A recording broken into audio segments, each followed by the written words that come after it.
اعوذ باللہ من الشیطان الرجیم بسم اللہ الرحمن الرحیم ان الحمد للہ نحمده ونستعینه ونستغفره ونعوذ باللہ من شرور انفسنا ومن سیئات اعمالنا من يهده الله فلا مضل له ومن يضلل فلا هادي له وأشهد أن لا إله إلا الله وحده لا شريك له وأشهد أن محمدًا عبده ورسوله صلى الله عليه وسلم اللهم صل على محمد وعلى آل محمد كما صليت على إبراهيم وعلى آل إبراهيم إنك حميد مجيد اللهم بارك على محمد وعلى آل محمد كما باركت على إبراهيم وعلى آل إبراهيم إنك حميد مجيد أما بعد فأعوذ بالله السميع العليم من الشيطان الرجيم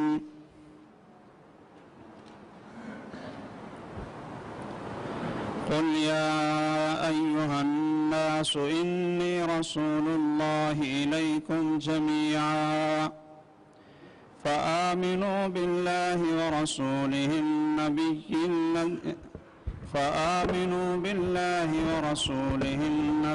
الأمي الذي يؤمن بالله وكلماته واتبعوه لعلكم تهتدون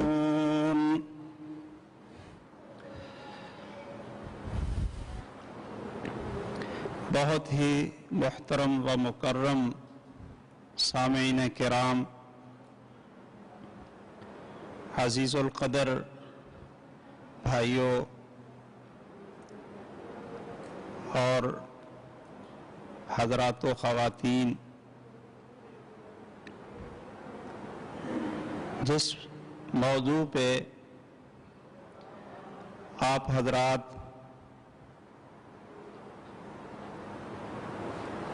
میری طرف سے چند کلمات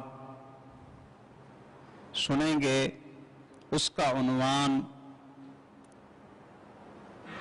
مسلمانوں کے اوپر سید الاولین والآخرین محمد الرسول اللہ صلی اللہ علیہ وسلم کے حقوق کیا ہیں۔ تو سب سے پہلی بات آپ یہ ذہن میں رکھیں کہ کسی کے بھی حقوق، اس کا تعین، یہ کسی انسان کی ذمہ داری نہیں ہے، بلکہ ہمارے خالق اور مالک اللہ رب العالمین نے ہی سارے حقوق متعین کیے ہیں۔ اور ہر انسان پر سب سے بڑا حق، سب سے عظیم حق وہ اللہ تعالیٰ کا حق ہے، اور یہ حق ایسا ہے کہ جب تک اس حق کو ادا نہ کریں کوئی انسان کامیاب نہیں ہو سکتا۔ سب سے بڑا اور سب سے پہلا وہ اللہ کا حق ہے۔ وہ کون سا حق ہے؟ رسول اللہ صلی اللہ علیہ وسلم نے فرمایا کہ اے معاذ، تم جانتے ہو ما حق اللہ علی العباد وحق العباد علی اللہ، کہ اے معاذ تم جانتے ہو کہ اللہ کا بندوں پر کیا حق ہے اور بندوں کا اللہ پر کیا حق ہے۔ یہ سب سے پہلا سبق ہے جو ہر شخص کو یاد ہونا چاہیے۔ تو آپ میں سے کوئی بھائی یہ بتا دے گا کہ سب سے بڑا اور سب سے عظیم حق جو اللہ کا اس کے تمام بندوں پر ہے وہ کون سا ہے؟ کیوں جی آپ بتائیں؟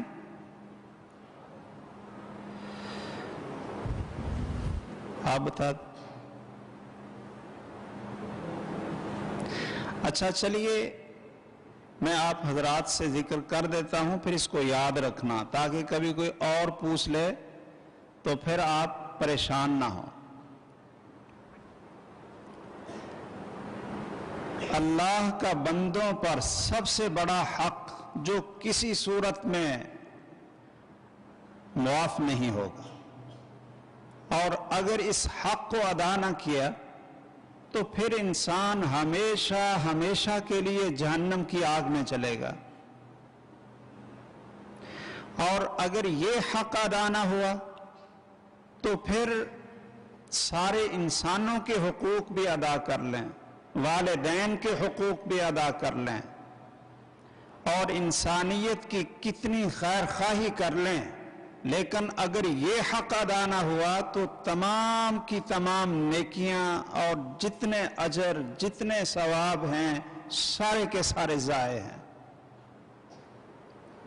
نہ کسی کی نماز، نہ کسی کا حج، نہ کسی کا صدقہ، نہ کسی کا روزہ، کوئی عبادت ہی قبول نہیں ہے اگر یہ پہلا حق اللہ عز الجلال کا ادا نہ کیا۔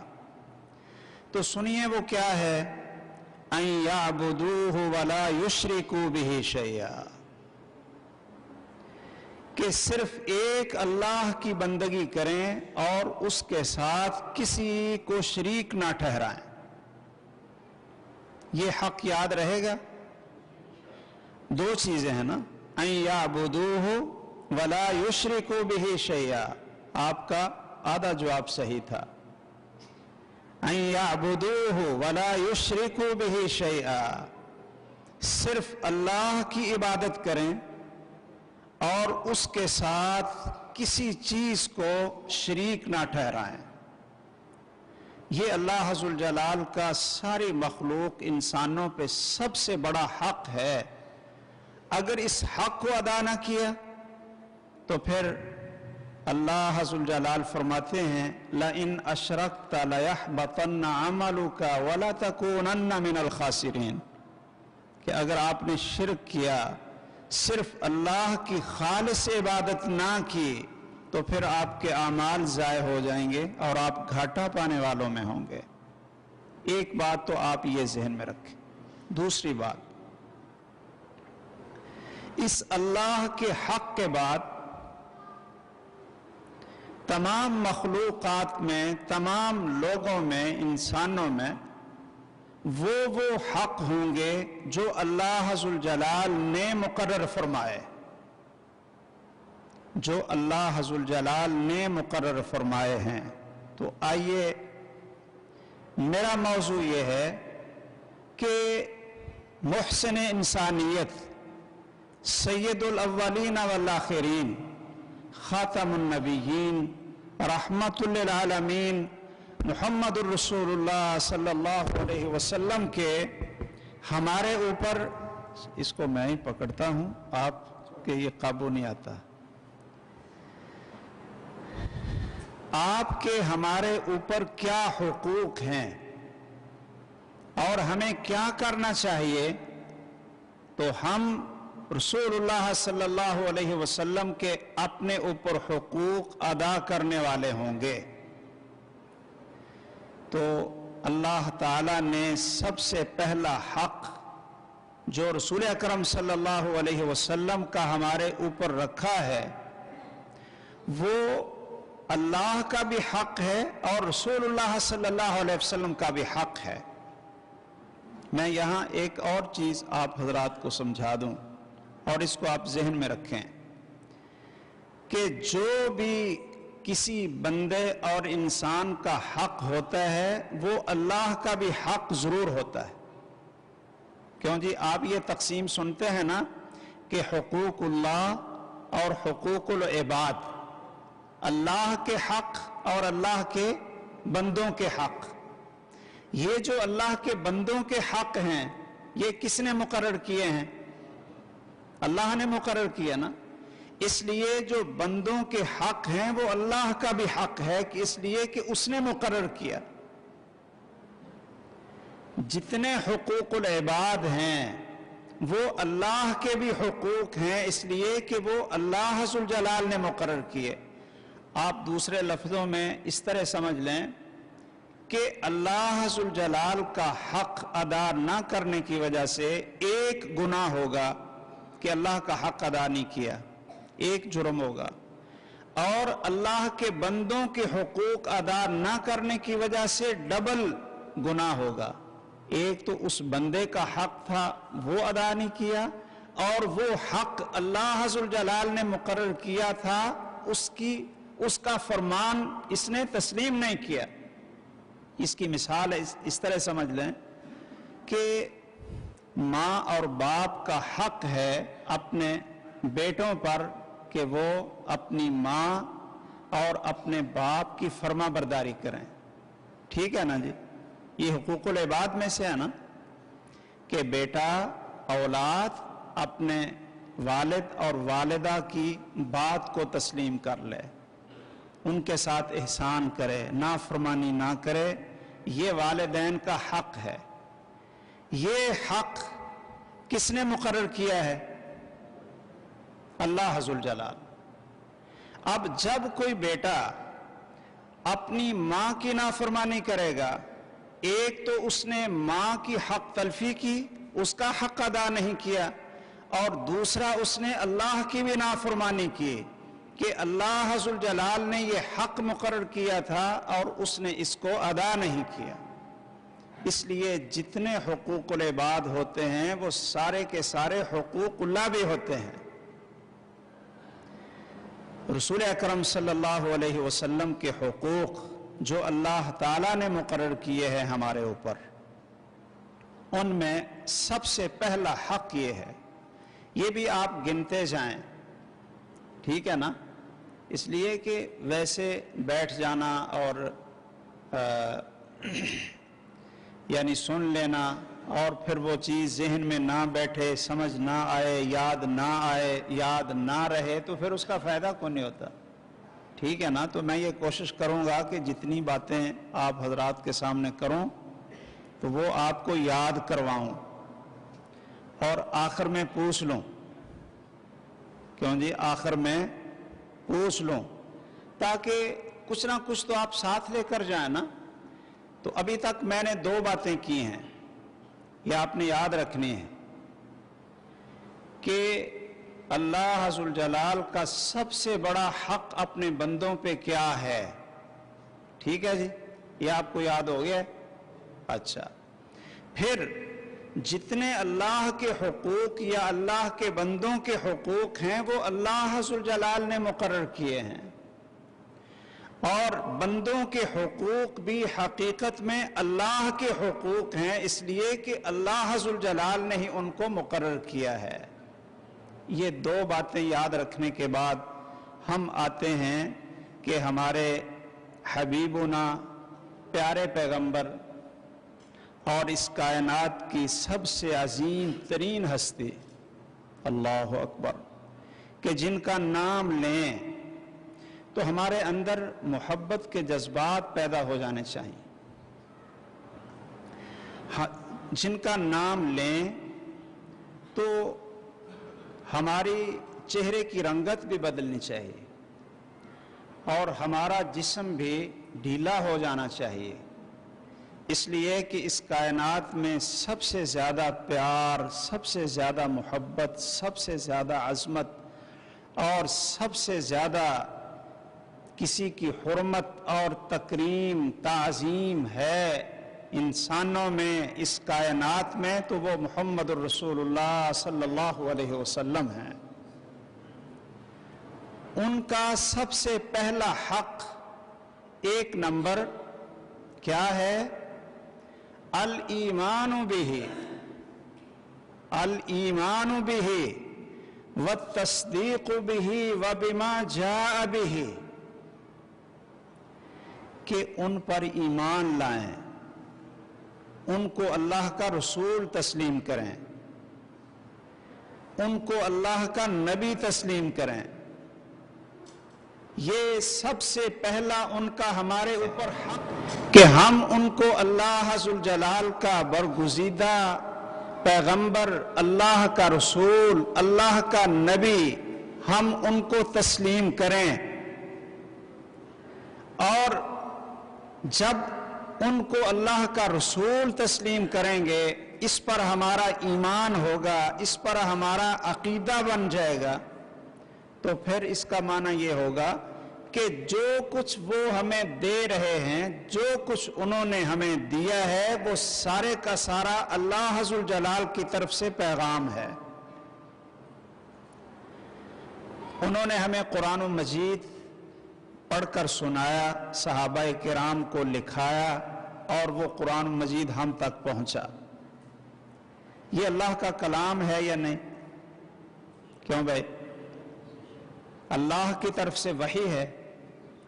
یہ کون لائے ہیں؟ محمد الرسول اللہ صلی اللہ علیہ وسلم.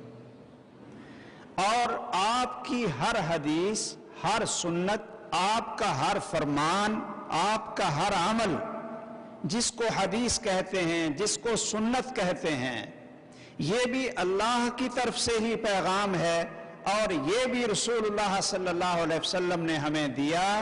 تو آپ کو اللہ کا رسول تسلیم کرنا، اللہ کا نبی ماننا، اور جو کچھ آپ اللہ کی طرف سے لائے ہیں اور آپ نے جو کچھ فرما دیا ہے، خواہ وہ قرآن کی صورت میں ہو یا حدیث کی صورت میں ہو، ان سب کو سچا ماننا اور ان پر ایمان لانا، یہ سب سے پہلا حق ہے محمد الرسول اللہ صلی اللہ علیہ وسلم کا. اچھا، ایک بات ہے کہ آپ جو کچھ لائے، جو کچھ آپ نے فرمایا،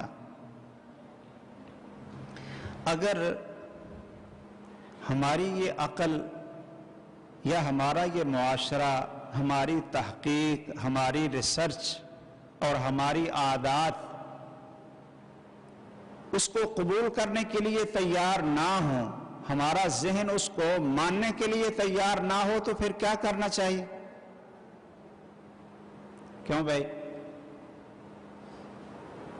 یعنی ہمیں پتہ چل گیا کہ یہ بات رسول اکرم صلی اللہ علیہ وسلم نے فرمائی ہے، قرآن مجید میں یہ بات آ گئی، رسول اکرم صلی اللہ علیہ وسلم کی احادیث میں یہ بات آ گئی اور آپ نے فرما دیا، لیکن ہمارا ذہن اس کو قبول کرنے کے لیے تیار نہ ہو، تو پھر آپ کا کیا خیال ہے کہ کیا ہم نے آپ کو اللہ کا رسول اور اللہ کا نبی ہم نے آپ کو تسلیم کیا؟ اچھا چلو یہ بھی آپ نا مثال سے سمجھ لیں. مثال سے رسول اکرم صلی اللہ علیہ وسلم نے فرمایا کہ میں آج رات 7 آسمانوں پہ گیا ہوں، بیت المقدس بھی گیا ہوں، اور پھر سیڑھی کے ذریعے اللہ ذوالجلال نے مجھے سدرۃ المنتہا تک اسی رات میں اپنی نشانیاں دکھائیں، انبیاء علیہ السلام سے ملاقات ہوئی، اور پھر میں رات کے اسی حصے میں واپس آ گیا. یہ بات جب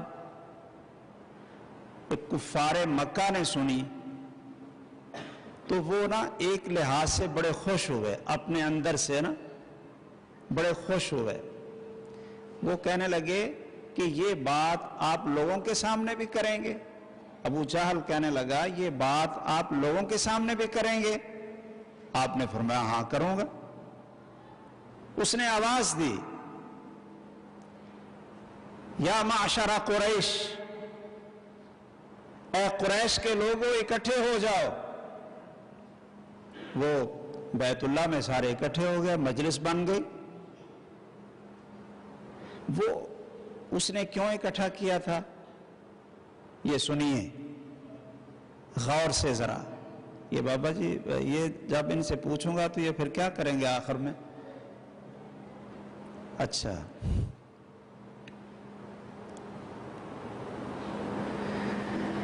ابو جہل کہنے لگا جی ہاں ان کو بتاؤ جو آپ نے مجھے بتایا تھا. آپ نے فرمایا کہ اللہ ذوالجلال نے مجھے اس رات کے ایک حصے میں بیت المقدس بھی دکھا دیا، وہاں سے 7 آسمان بھی، سدرۃ المنتہا تک بھی، یہ دیکھا وہ دیکھا. وہ سب نے آپ کی اس بات کا مذاق اڑایا، استہزاء کیا، اس لیے کہ کوئی عقل ماننے کے لیے تیار نہیں تھی. ان کو 1 مہینہ تو بیت المقدس شام جانے کا لگتا تھا، پھر واپسی کی اتنی مسافت تھی، پھر 7 آسمان پہ جانا، وہاں کی خبریں دینا، ان کی عقل نہیں مانتی تھی. اچھا انہوں نے مذاق اڑایا، دیکھو جی ہم پہلے ہی کہتے تھے نعوذ باللہ نعوذ باللہ، یہ مجنون ہے، استغفر اللہ، یہ پاگل ہے، یہ بہکی بہکی باتیں کرتا ہے، نعوذ باللہ.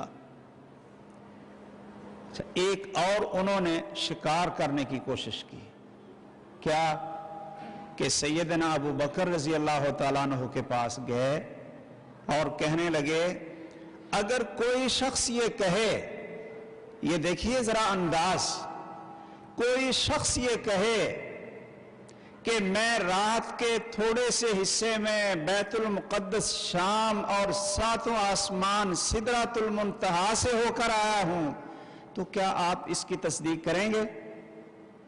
تو سیدنا ابو بکر رضی اللہ تعالیٰ عنہ نے فرمایا، کیا فرمایا تھا؟ کہنے لگے نہیں ایسا نہیں ہو سکتا، ایسا نہیں ہو سکتا. اچھا انہوں نے کہا کہ یہ بات آپ کے ساتھی محمد صلی اللہ علیہ وسلم نے یہ بات کی ہے. تو پھر انہوں نے کیا کہا تھا؟ کیوں جی؟ انہوں نے فرمایا ہاں اگر انہوں نے یہ بات کی ہے تو پھر بالکل سچ اور حق ہے. اچھا جی فرق کیا ہوا؟ اگر کوئی شخص یہ بات کرے تو وہ فرماتے ہیں وہی سیدنا ابو بکر رضی اللہ تعالیٰ عنہ کہتے ہیں نہیں نہیں یہ کیسے غلط بات ہے. اور اگر ان کو یہ بتایا جائے کہ یہ بات آپ کے دوست آپ کے ساتھی محمد صلی اللہ علیہ وسلم نے کی ہے تو پھر انہوں نے کہا ہاں اگر انہوں نے کی ہے تو بالکل صحیح. کیوں جی؟ یہ کیا ہے؟ ایمان بالرسول والتصدیق بما قال به بما قاله وبما جاء به، کہ رسول اللہ صلی اللہ علیہ وسلم کو اللہ کا رسول تسلیم کریں اور جو کچھ وہ کہہ دیں اس کو حق اور سچ مان. اسی طرح مثلا بکری ہے، اس کا پیشاب کپڑے کو لگ گیا ہے تو آپ نماز پڑھ سکتے ہیں، نماز پڑھ سکتے. اونٹ ہے، اچھا اگر بچی ہے بیٹی چھوٹی، اگر اس کا پیشاب کپڑے کو لگ گیا ہے تو فرمایا یغسل، اس کو دھویا جائے، دھونے کے بغیر آپ نماز نہیں پڑھ سکتے. اب اگر آپ کہتے ہیں جی یہ کوئی نا یعنی اس میں فرق کیا ہے جی بتاؤ فرق کیا ہے؟ اگر کوئی آپ سے یہ کہے کہ رسول اللہ صلی اللہ علیہ وسلم نے فرمایا کہ بکری کا گوشت کھا لو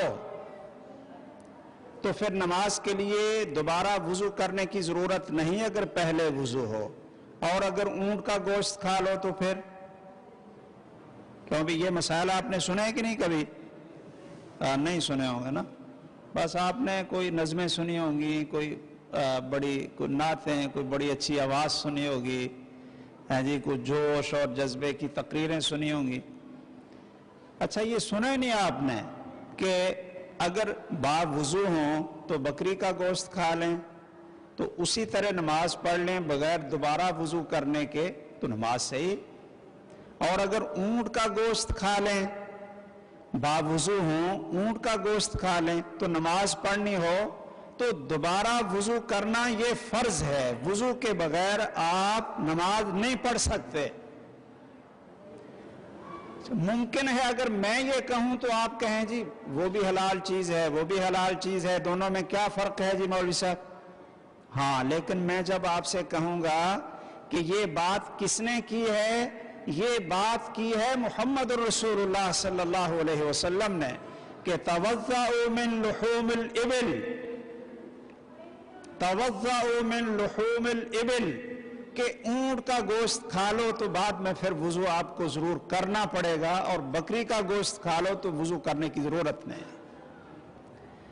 تو جب آپ کو کہا جائے گا نا بھائی یہ رسول اللہ صلی اللہ علیہ وسلم نے فرمایا، تو پھر آپ کے اوپر ایمان کا تقاضا کیا ہے؟ آپ کہیں جی سمعنا واطعنا، اگر آپ نے فرمایا پھر بالکل صحیح۔ مقصد یہ ہے کہ آپ پر ایمان کا تقاضا یہ ہے کہ قرآن کریم کی کوئی بات آپ کے سامنے آئے یا حدیث مصطفیٰ صلی اللہ علیہ وسلم کی کوئی بات آپ کے سامنے آئے اور آپ کی عقل اس کو ماننے کے لیے کمزور عقل، ناقص عقل، اور جو ایمان والی عقل نہیں وہ اس کو ماننے کے لیے تیار نہ ہو، تو آپ ایمان کو غالب کریں، آپ کہیں کہ اگر اللہ یا اس کے رسول صلی اللہ علیہ وسلم نے کہہ دیا ہے تو پھر سمعنا واطعنا، پھر بالکل صحیح ہے۔ ایک سب سے پہلا حق رسول اللہ صلی اللہ علیہ وسلم کا کیا تھا؟ آپ پر ایمان لانا کہ آپ اللہ کے رسول ہیں، اور جو کچھ آپ نے فرما دیا ہے قرآن کریم کی شکل میں یا حدیث مصطفیٰ کی شکل میں، ان پر ایمان لانا، ان کو سچا تسلیم کرنا، یہ سب سے پہلا حق ہے محمد الرسول اللہ صلی اللہ علیہ وسلم کا۔ اچھا جی، 2 نمبر، دوسرا حق آپ کا یہ ہے کہ رسول اکرم صلی اللہ علیہ وسلم کی اطاعت کی جائے، آپ کی اتباع کی جائے۔ کیا معنی؟ آپ جو کچھ فرمائیں اس پر عمل کر لیں، اس کو تسلیم کر لیں، آپ جو کچھ کریں اس کو مان لیں، اور جن چیزوں سے روکیں اس سے رک جائیں۔ یہ کس کا حق ہے؟ اطاعت اور اتباع، یہ رسول اللہ صلی اللہ علیہ وسلم کا ہمارے اوپر یہ حق ہے۔ اچھا جی، اس کا کیا معنی ہے؟ آپ پر ایمان کے بعد، آپ کی تصدیق کے بعد، یہ دوسرے نمبر یاد رکھیں گے نا بھائیو، کیا ہے؟ آپ کی اطاعت، آپ کی اتباع، آپ کی فرما برداری، اور آپ کی نافرمانی سے، منہیات سے بچ جانا۔ یہ حق اللہ ذوالجلال نے آپ کا مقرر کیا ہے اپنے سارے بندوں پر، مومنوں پر۔ اچھا جی، اطیعوا اللہ و اطیعوا الرسول، یہ قرآن مجید میں آتا ہے کہ نہیں؟ آتا ہے نا؟ کتنی دفعہ آتا ہے؟ بے شمار دفعہ۔ اللہ کی فرما برداری کرو، اللہ کے رسول صلی اللہ علیہ وسلم کی فرما برداری کرو، ان کی اطاعت کرو، ان کی نافرمانی نہ کرو، اور ان کی اتباع کرو، ان کے پیچھے چلو۔ اور رسول ماننے کا معنی ہی یہ ہے کہ آپ کی اتباع کرو، آپ کے پیچھے پیچھے چلو، جس چیز سے روک کے رک جاؤ۔ یہ معنی ہے رسول اللہ کا صلی اللہ علیہ وسلم۔ میں اس کی ایک دلیل آپ حضرات کے سامنے ذکر کرتا ہوں۔ ویسے تو قرآن مجید بھرا ہوا ہے آپ کی اتباع، آپ کی اطاعت، آپ کی فرما برداری، آپ کی نافرمانی سے بچنا۔ جب صلح حدیبیہ کا موقع تھا تو آپ کو پتہ ہے کہ صحابہ کرام اس موقع پہ 15,000 کی تعداد میں تھے، 1500 کی تعداد میں تھے، اور ان کے لیڈر اور قائد کون تھے؟ محمد کریم صلی اللہ علیہ وسلم۔ اور کافر بھی آگے میدان میں، وہ کہنے لگے جی ہم آپ کو عمرے کی اجازت نہیں دیں گے، صحیح ہے نا؟ کافروں کی طرف سے ایک ایلچی بن کر آئے، سفیر بن کر آئے کہ آپ سے گفتگو کریں کہ آپ واپس چلے جائیں. تھا ان کا نام کیا جی؟ ہاں، سہیل بن عمر. سہیل بن عمر، چلو ماشاءاللہ ان کو یاد ہے. باقی سہیل بن عمر، چلو اب یاد کر لیں. اس نے آ کر رسول اکرم صلی اللہ علیہ وسلم سے گفتگو کی. آخر یہ آپس میں اتفاق ہو گیا، جی ٹھیک ہے آپ اس سال واپس چلے جائیں اور اگلے سال آ کر پھر آپ عمرہ کر لیں. اس صلح کی شروط جب لکھنے لگے، جب شروط لکھنے لگے تو اس صلح کی شروط لکھنے والے کون تھے جو کاتب تھے اس موقع پہ؟ حضرت علی رضی اللہ تعالیٰ عنہ وہ کاتب تھے. تو آپ نے فرمایا کہ لکھو جی، ھذا ما تقاضى علیہ محمد الرسول اللہ صلی اللہ علیہ وسلم و سہیل بن عمر، کہ یہ وہ شرطیں ہیں جن پر مسلمانوں کی طرف سے محمد الرسول اللہ صلی اللہ علیہ وسلم اور کافروں کی طرف سے سہیل بن عمر وہ اتفاق کر رہے ہیں.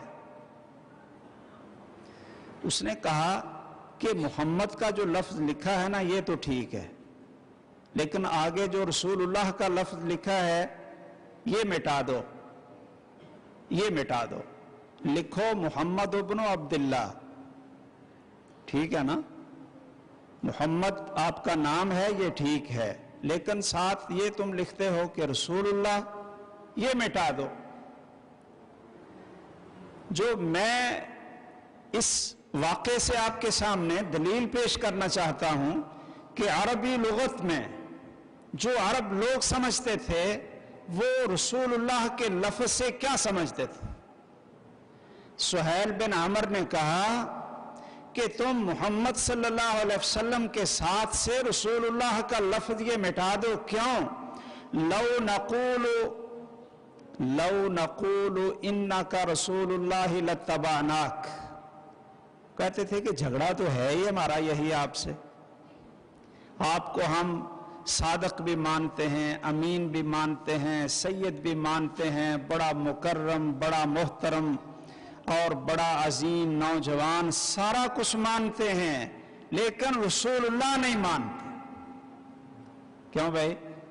اس سے یہ پتہ چلا کہ رسول اللہ صلی اللہ علیہ وسلم کی ساری صفتیں مان لیں، شاہ مدینہ، شاہ مدینہ، اور آپ کو کتنا بڑا، کتنی عظیم شان آپ کی بیان کر لیں، لیکن جب تک محمد الرسول اللہ نہیں کہیں گے اتنی دیر تک ایمان نہیں آئے گا. اس سے یہ پتہ چلا کہ رسول اللہ کا لقب اور رسول اللہ کی یہ صفت، یہ باقی ساری صفتوں سے اونچی صفت ہے. اس نے کہا تھا اگر جھگڑا تو یہی ہے، اگر ہم آپ کو رسول اللہ کہہ دیں، مان لیں لاتبعناک، تو پھر ہمیں تو آپ کے پیچھے چلنا پڑے گا. تو آپ کا دوسرا حق کیا ہے؟ اطاعت اللہ کے رسول صلی اللہ علیہ وسلم کی اور آپ کی اتباع. اچھا جی، یہ حق ہمیں ادا کرنا چاہیے کہ نہیں؟ اطاعت اور اتباع والا حق. دیکھیے میں ایک حدیث کا جملہ آپ کو سناتا ہوں، وہ آپ یاد بھی رکھ لینا. رسول اللہ صلی اللہ علیہ وسلم نے فرمایا تھا وَمُحَمَّدٌ فَرْقٌ بَيْنَ النَّاسِ مَنْ أَطَاعَ مُحَمَّدًا فَقَدْ أَطَاعَ اللَّهَ وَمَنْ عَصَى مُحَمَّدًا فَقَدْ عَصَى اللَّهَ وَمُحَمَّدٌ فَرْقٌ بَيْنَ النَّاسِ. کہ لوگوں غور سے سنو، جس نے محمد صلی اللہ علیہ وسلم کی اطاعت کی اس نے اللہ کی اطاعت کی، اور جس نے محمد صلی اللہ علیہ وسلم کی نافرمانی کی اس نے اللہ کی نافرمانی کی. وَمُحَمَّدٌ فَرْقٌ بَيْنَ النَّاسِ، اور محمد صلی اللہ علیہ وسلم کی ذات گرامی وہ ہے کہ جس کی وجہ سے لوگوں میں تفریق پیدا ہوتی ہے، دو گروہ بنتے ہیں، دو گروہ بن جاتے ہیں۔ کون سے؟ ایک ماننے والا، ایک یہ گروہ بن گیا، اور ایک نہ ماننے والا، بس یہ دو گروہ بنتے ہیں۔ وَمُحَمَّدٌ فَرْقٌ بَيْنَ النَّاسِ، محمد صلی اللہ علیہ وسلم لوگوں کے درمیان فرق کرنے والے ہیں۔ آپ کی ذات گرامی وہ نقطہ افتراق ہے کہ جو آپ کے پیچھے چلے وہ مومن اور کامیاب، اور جس نے آپ کی نافرمانی کی وہ کافر اور ناکام۔ میں یہاں ایک سوال کر سکتا ہوں آپ بھائیوں سے، وہ سوال یہ ہے کہ محمد الرسول اللہ صلی اللہ علیہ وسلم کے علاوہ امت کے اندر جتنے علماء ہیں، جتنے فقہاء ہیں، جتنے اولیاء ہیں، وہ فرق بین الناس نہیں۔ مثلا ایک بہت بڑے امام شافعی ہیں رحمہ اللہ، سنا نا جی نام ان کا، امام شافعی رحمہ اللہ، امام ابو حنیفہ رحمہ اللہ، امام بخاری رحمہ اللہ، امام مالک رحمہ اللہ، امام احمد بن حنبل رحمہ اللہ، یہ بڑے بڑے جلیل القدر ہستیاں ہیں نا، بڑے بڑے امام ہیں۔ کیا ان کی وجہ سے آپ یہ تفریق کر سکتے ہیں کہ جو ان کے پیچھے چلیں وہ جنتی ہیں اور جو فلاں امام کے پیچھے نہ چلیں وہ جہنمی ہیں؟ کیوں بھائی یہ فرق کر سکتے ہیں؟ اچھا، محمد صلی اللہ علیہ وسلم کی وجہ سے فرق کر سکتے ہیں کہ جو محمد الرسول اللہ صلی اللہ علیہ وسلم کے پیچھے چلیں وہ جنتی ہیں اور جو آپ کے پیچھے نہ چلیں وہ جہنمی ہیں؟ یہ بات تو صحیح ہے نا؟ یہ کتنا فرق ہے کہ آپ کے بعد آپ کو یہ درجہ حاصل ہے کہ آپ کے پیچھے چلنے والے جنتی اور آپ کی نافرمانی کرنے والے جہنمی۔ کیا یہ مقام اور مرتبہ کسی اور امتی کو ہے، خواہ وہ کتنا بڑا عالم اور کتنا بڑا فقیہ اور مجتہد کیوں نہ ہو؟ او بھائیو، حضرت عبداللہ ابن عمر رضی اللہ تعالیٰ عنہ جنتی ہیں کہ نہیں؟ جنتی ہیں نا؟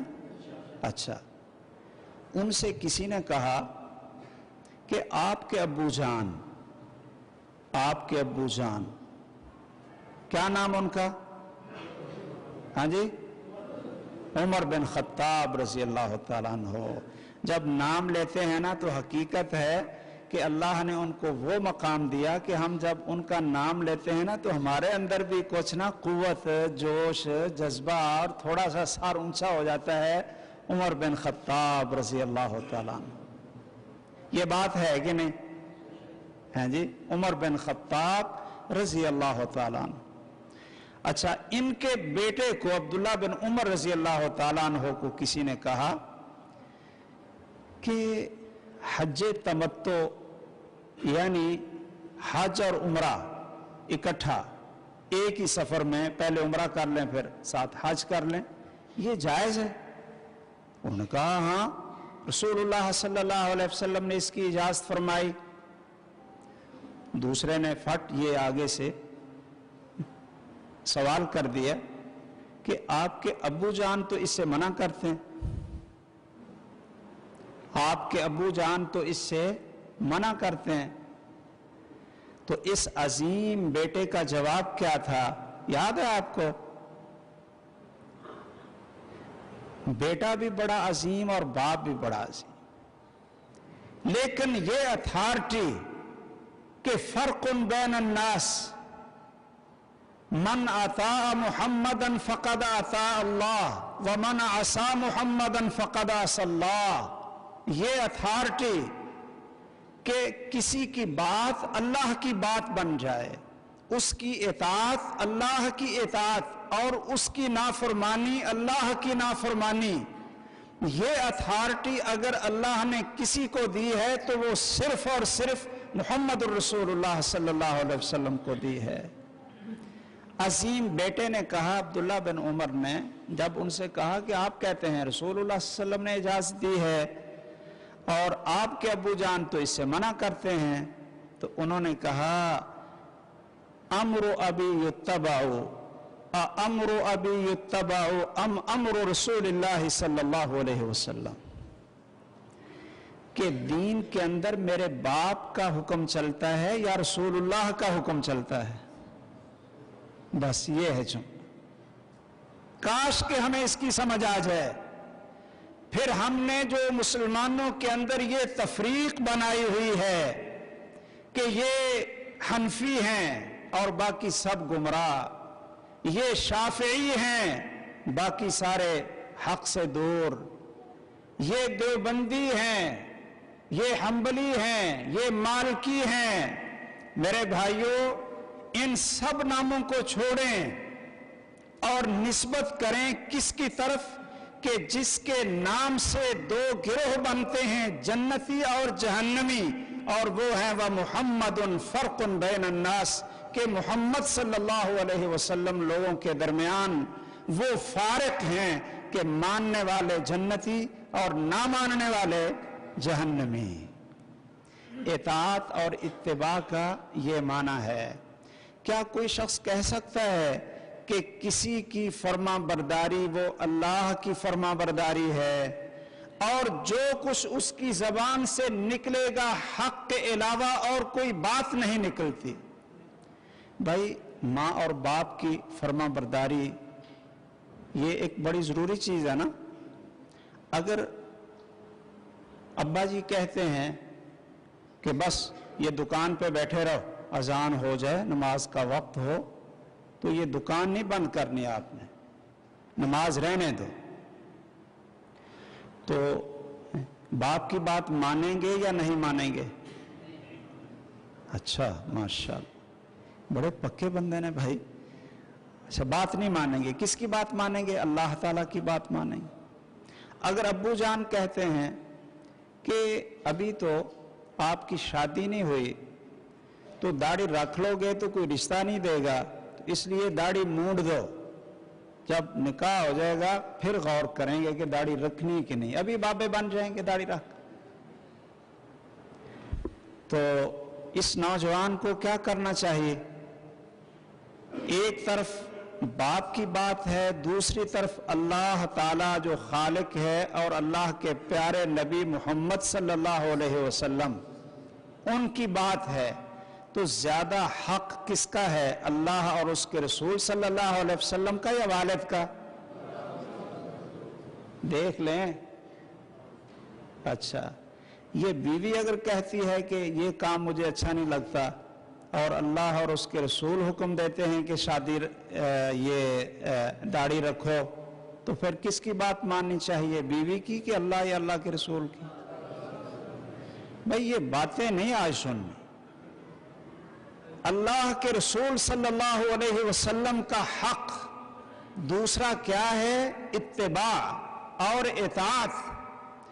اپنی سمجھ، اپنی عقل اور اپنے جذبات، اپنے مفادات یہ سب چھوڑ دیں۔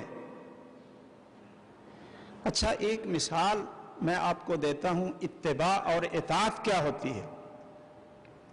آپ میں سے بہت سے بزرگوں نے حج کیا ہوگا، کیوں جی؟ حج کیا ہے نا؟ کئی بزرگوں نے کیا حج، یا حج نہیں کیا آپ میں سے کسی نے؟ کیا ہے۔ اچھا اللہ تعالیٰ جی سب کو توفیق عطا فرمائے۔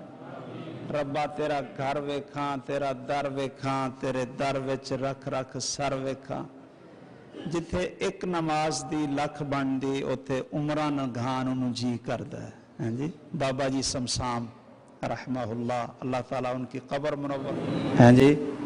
اچھا جب حج پہ جاتے ہیں نا تو 9 تاریخ کو عرفات کا دن، 9 تاریخ کو عرفات کا دن ہوتا ہے، وہاں عصر کی نماز کا وقت ظہر کی نماز کے ساتھ ہی ہو جاتا ہے، یعنی ظہر کی نماز کے ساتھ ہی عصر کی نماز پڑھ لیتے ہیں، ٹھیک ہے؟ اچھا، پھر جب وہاں سورج غروب ہو جاتا ہے عرفات کے میدان میں، تو وہاں سے چل پڑتے ہیں مزدلفہ کی طرف۔ مغرب کی نماز عرفات میں نہیں پڑھنی، نہ راستے میں پڑھنی ہے، مزدلفہ میں جا کر عشاء کی نماز کے ساتھ پڑھنی، ٹھیک ہے جی؟ یہ کس نے بتایا؟ رسول اللہ صلی اللہ علیہ وسلم نے۔ اچھا، اب اگر کوئی آپ سے کہے کہ جی عصر کی نماز اب نہ پڑھنا، شام کو پڑھ لینا، تو آپ مانو گے؟ آپ اس کو تسلیم نہیں کریں گے؟ کوئی آپ سے کہے کہ فجر کی نماز ظہر کے وقت پڑھ لو، تو آپ مانیں گے؟ نہیں، آپ کہیں گے رسول اللہ صلی اللہ علیہ وسلم نے جو کچھ فرما دیے ہم تو وہ کریں گے، آپ کیا نئی نئی باتیں سنا رہے ہیں؟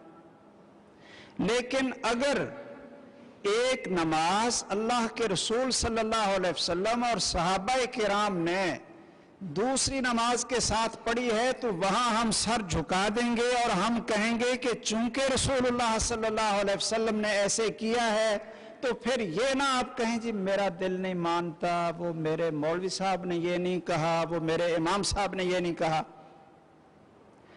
آپ نے 9 عرفات کو 9 تاریخ کو عرفات کے دن عصر کی نماز ظہر کے ساتھ ہی پڑھ لی، اور شام تک پھر عرفات کے میدان میں دعائیں کرتے رہے، روتے رہے، اللہ سے مانگتے رہے، اور جب سورج غروب ہو گیا تو اسی وقت مغرب کی نماز نہیں پڑھی، مغرب کی نماز نہیں پڑھی، مزدلفہ کو چل پڑے۔ راستے میں آپ نے وضو بھی کیا، تو صحابی کہنے لگے، حضرت اسامہ تھے، کہنے لگے الصلاۃ یا رسول اللہ، اے اللہ کے رسول صلی اللہ علیہ وسلم نماز پڑھنی اس لیے وضو فرمایا؟ کہا نہیں، الصلاۃ امامک، نماز یہاں نہیں، نماز یہاں نہیں۔ کئی ہمارے بھائی ادھر سے جاتے ہیں نا بزرگ، وہ کہتے ہیں کہ نہیں جی ہم تو عصر کی نماز عصر کے وقت میں پڑھیں گے۔ او بھائی، جس ہستی نے عصر اور ظہر کی نماز کے اوقات متعین کیے ہیں، اسی ہستی نے 9 عرفات 9 ذوالحجہ کو عرفات کے میدان میں اسی ہستی نے عصر کی نماز ظہر کے ساتھ پڑھی ہے۔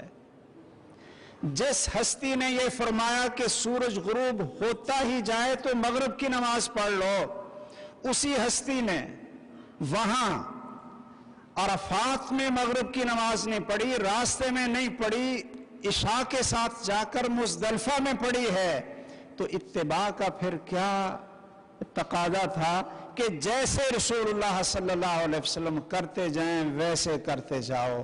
یہ نہ کہو جی میرے جو بڑے تھے وہ اس طرح نماز پڑھتے تھے۔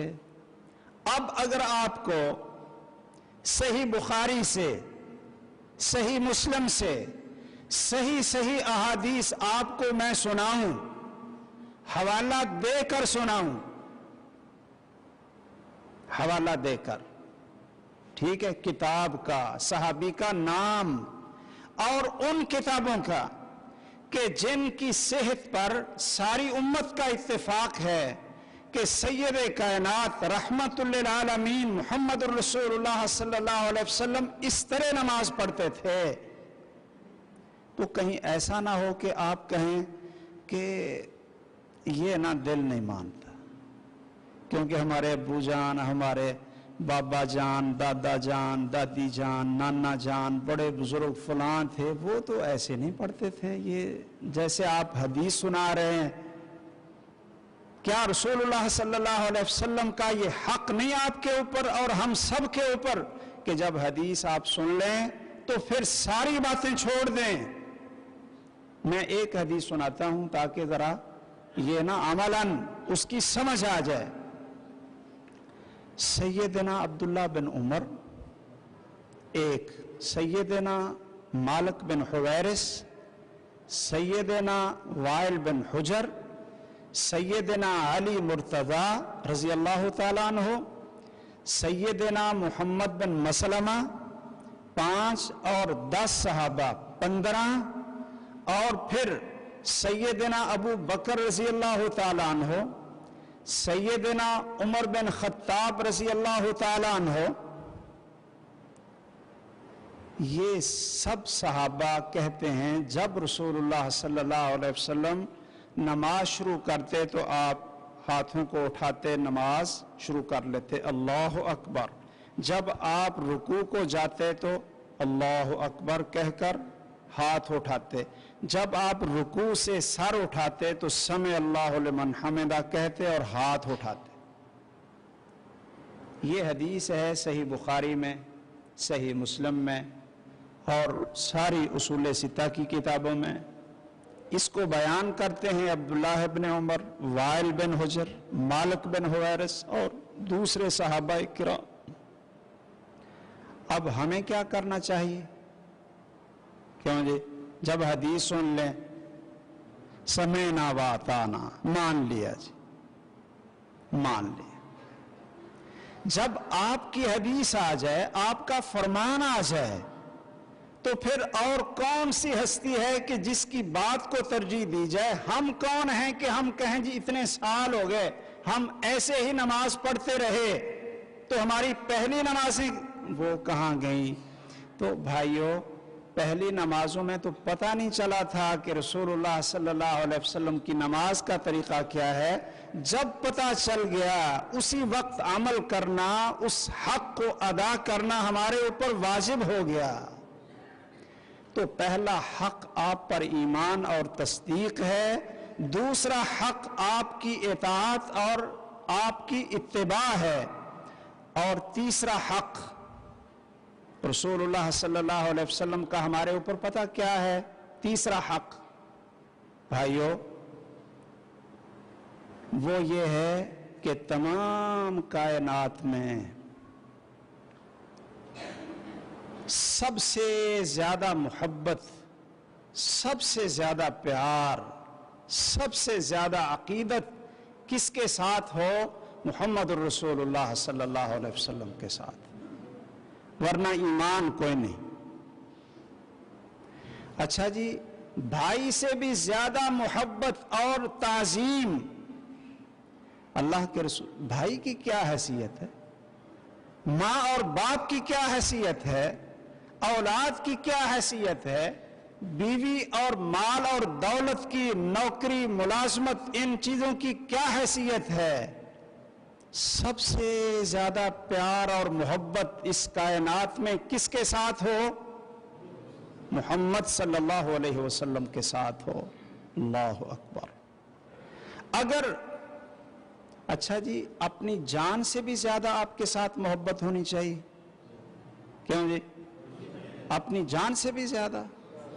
اچھا، اور اپنے ماں اور باپ سے بھی زیادہ، اولاد سے؟ یہ آپ اب تو ہوں کر رہے ہیں، سر بھی ہلا رہے ہیں، لیکن جب آگے والی بات آئے گی نا تو پھر ایسا نہ ہو کہ پھر آپ چپ کر جانا۔ ہاں جی، واقعتاً یہ بات بالکل حق اور سچ ہے، ہمارا ایمان ہے، اور جس کا یہ ایمان نہیں ہم اس کو مومن بھی نہیں سمجھتے کہ ساری مخلوقات میں سب سے زیادہ محبت جب تک رسول اللہ صلی اللہ علیہ وسلم کی نہیں ہوگی، ایمان نہیں ہوگا۔ میرے بھائیوں، بعض لوگ یہ غلط پروپیگنڈا کر کے کہ یہ لوگ جی اللہ کے رسول صلی اللہ علیہ وسلم سے محبت ہی نہیں کرتے، اللہ کے رسول صلی اللہ علیہ وسلم سے محبت ہی نہیں کرتے، اس پروپیگنڈے میں نہیں آنا چاہیے۔ زبان کی باتیں ہیں، باتوں کا کیا ہے؟ ہمارا یہ ایمان، اس کا ہم برملا اعلان بھی کرتے ہیں، اور اپنے اللہ ذوالجلال کے ہاں پیشی کو سامنے رکھ کر زندگی کا سب سے بڑا عمل سمجھتے ہیں کہ محمد صلی اللہ علیہ وسلم، ان کی محبت، ان کا پیار، ان کی عظمت اس کائنات میں سب سے زیادہ ہے، اور جس کی نہیں ہے وہ مومن نہیں۔ سیدنا عمر رضی اللہ تعالیٰ عنہ نے ایک دفعہ کہہ دیا تھا نا کہ جی باقی تو ہر چیز ان سے آپ مجھے محبوب ہیں الا نفسی، لیکن میری جان جو ہے نا یہ اس سے آپ زیادہ پیارے نہیں ہیں. تو رسول اللہ صلی اللہ علیہ وسلم نے فرمایا کہ عمر ابھی پھر نہیں، ابھی وہ ایمان نہیں آیا. جب انہوں نے کہا اللہ کے رسول صلی اللہ علیہ وسلم میری جان سے بھی زیادہ آپ مجھ کو پیارے ہیں، تو آپ نے فرمایا الآن یا عمر، کہ عمر اب ایمان آیا ہے. اللہ اکبر. اچھا جی، سب سے زیادہ محبت، تو محبت کا تو پھر یہ تقاضا ہوتا ہے کہ سارے کے سارے ایک طرف ہوں اور محبوب کی بات ایک طرف ہو. تو کس کی بات مانیں گے؟ جس کے ساتھ محبت ہے. اللہ اکبر.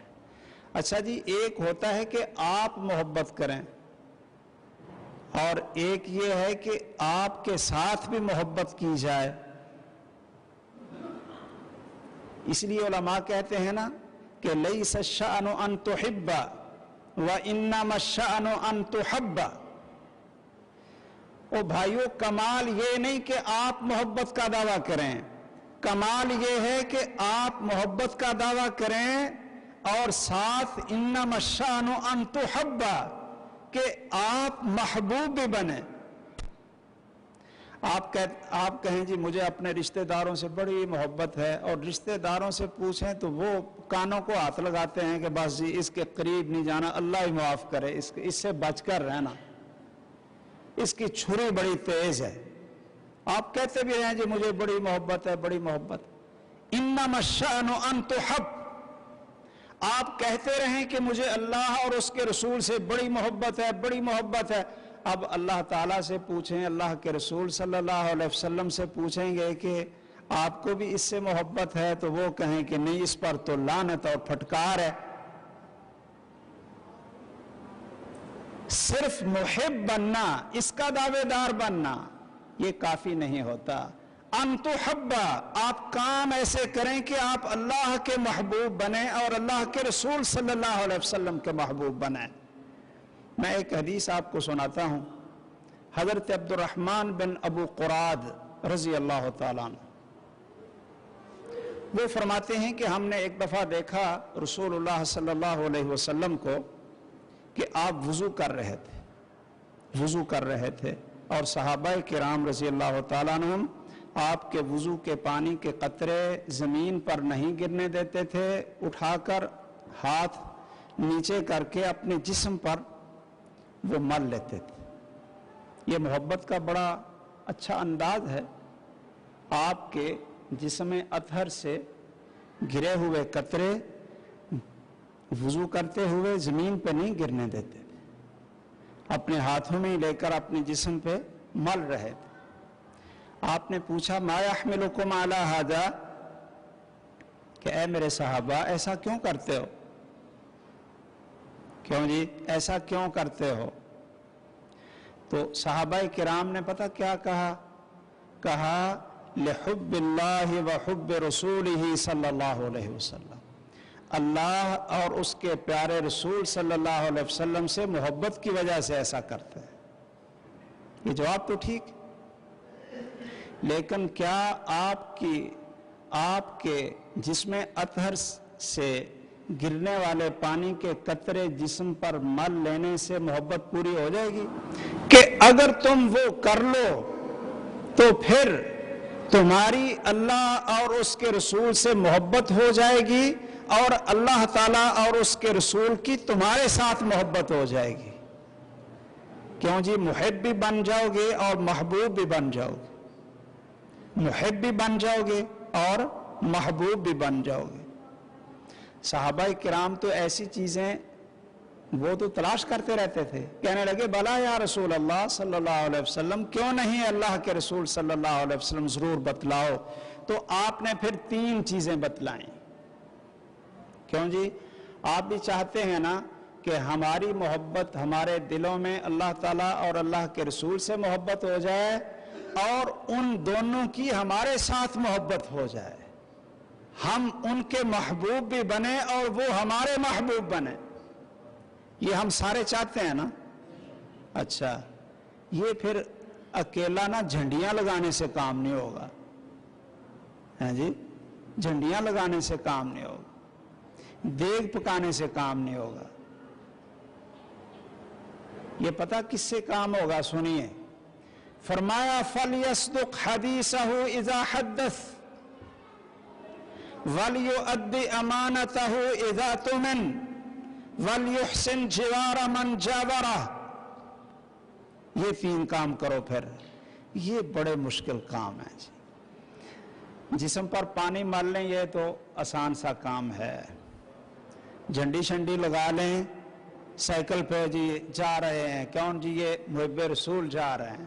اچھا، آپ نے فرمایا یہ 3 کام کرو. یہ 3 کام محبوب بھی بنو گے، محب بھی بنو گے، لیکن کریں کیا؟ یہ کام مشکل بڑے ہیں جی. پہلا کام سن لیجئے اس حدیث میں آپ نے جو فرمائے فَلْيَصْدُقْ حَدِيثَهُ إِذَا حَدَّثَ، کہ جب بات کریں تو سچ بولیں. ہاں جی، جب بات کریں تو سچ بولیں. آپ مجھے بتائیے کہ وہ جھنڈی لگانا آسان ہے یا سچ بولنا آسان ہے؟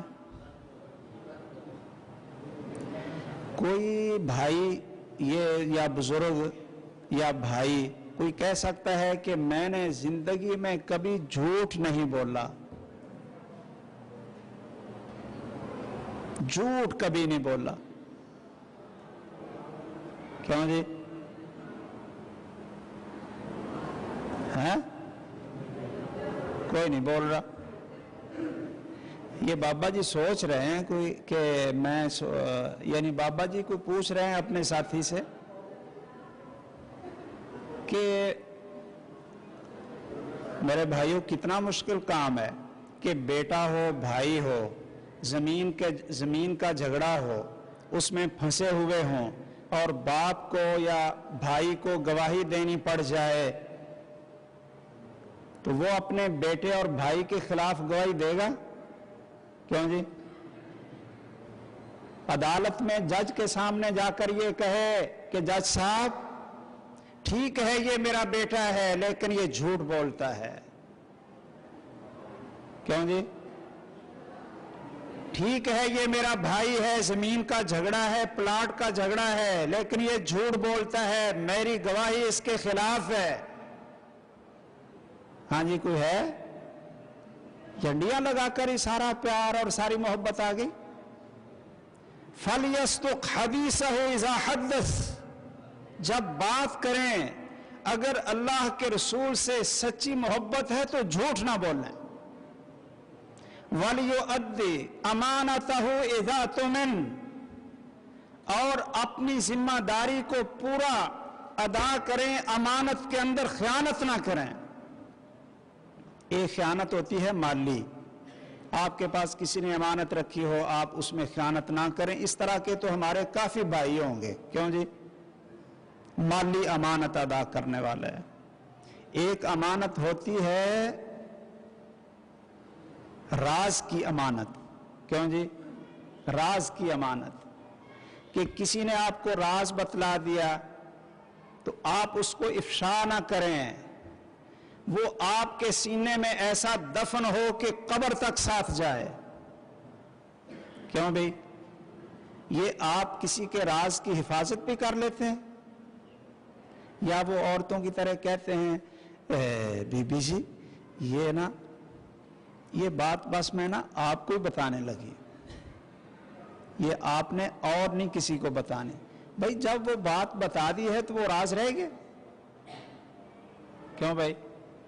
آپ کہتے ہیں بھائی جان میرے دوست بس میں آپ کو ہم راز سمجھ کر یہ بات بتا رہا ہوں، یہ ایسا خائن ہے، خائن بددیانت ہے.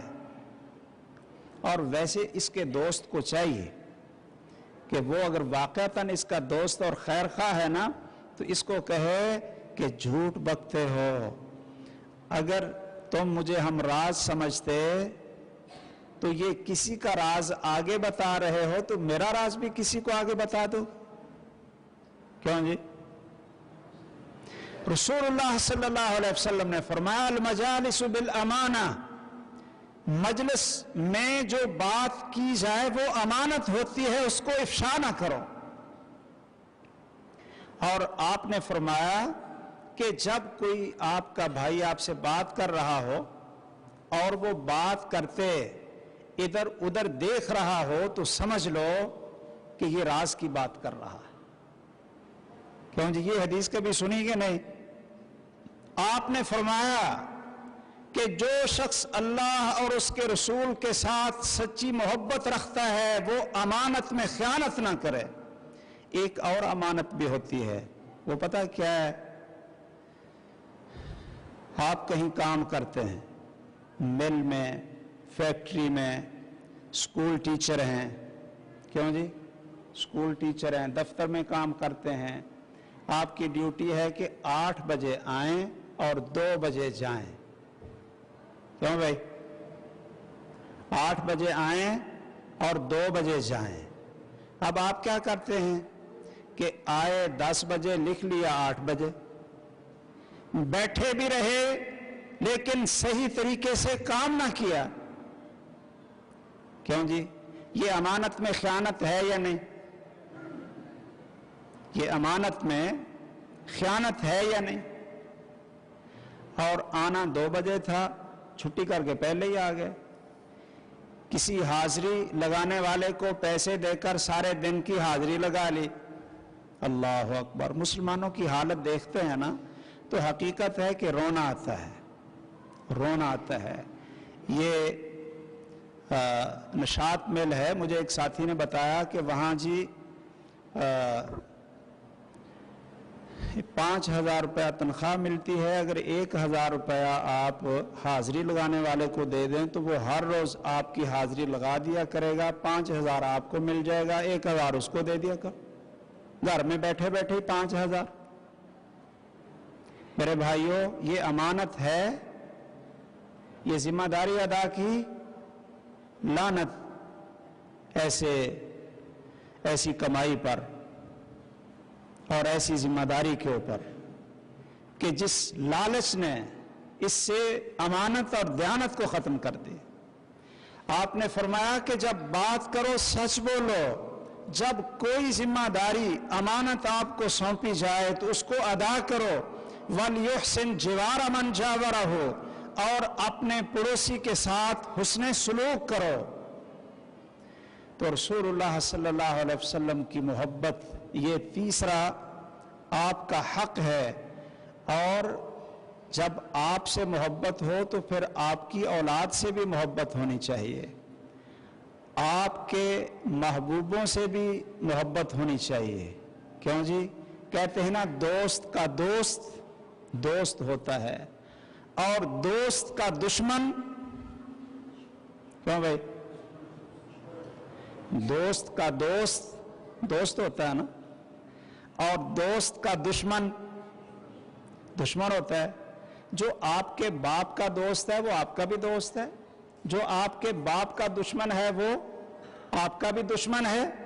جب رسول اللہ صلی اللہ علیہ وسلم سے ساری کائنات سے بڑھ کر محبت ہے تو پھر آپ کی اولاد کے ساتھ بھی محبت ہونی چاہیے، اور آپ کی بیویوں کے ساتھ بھی ہماری عقیدت، احترام اور محبت ہونی چاہیے، اس لیے کہ وہ رسول اللہ صلی اللہ علیہ وسلم کی ازواج مطہرات تھیں اور ہماری مائیں ہیں. ہماری کیا ہیں؟ مائیں ہیں. اور رسول اللہ صلی اللہ علیہ وسلم کے دوستوں سے ہماری محبت اور دوستی ہونی چاہیے، جن میں سب سے پہلے نمبر پہ سیدنا ابو بکر صدیق ہیں، پھر عمر فاروق ہیں، پھر عثمان غنی ہیں، پھر سیدنا علی رضی اللہ تعالیٰ عنہ ہیں، پھر 10 مبشرہ ہیں. ان سے ہمیں محبت رکھنی چاہیے کہ نہیں؟ اور جو آپ کے دشمن تھے ان کے ساتھ ہماری دشمنی ہے یا نہیں؟ اگر دشمنی نہیں ہوگی، اللہ کے دشمنوں کے ساتھ ہماری دشمنی ہے کہ نہیں؟ اللہ کے دوستوں کے ساتھ ہماری دوستی اور اللہ کے رسول صلی اللہ علیہ وسلم کے دشمنوں کے ساتھ ہماری دشمنی اور آپ کے دوستوں کے ساتھ ہماری دوستی. اللہ کے دشمن اللہ کے ساتھ شریک بنانے والے، کیوں جی؟ اللہ کے دشمن ہیں اور وہ اللہ کے رسول صلی اللہ علیہ وسلم کے بھی دشمن ہیں، مشرک.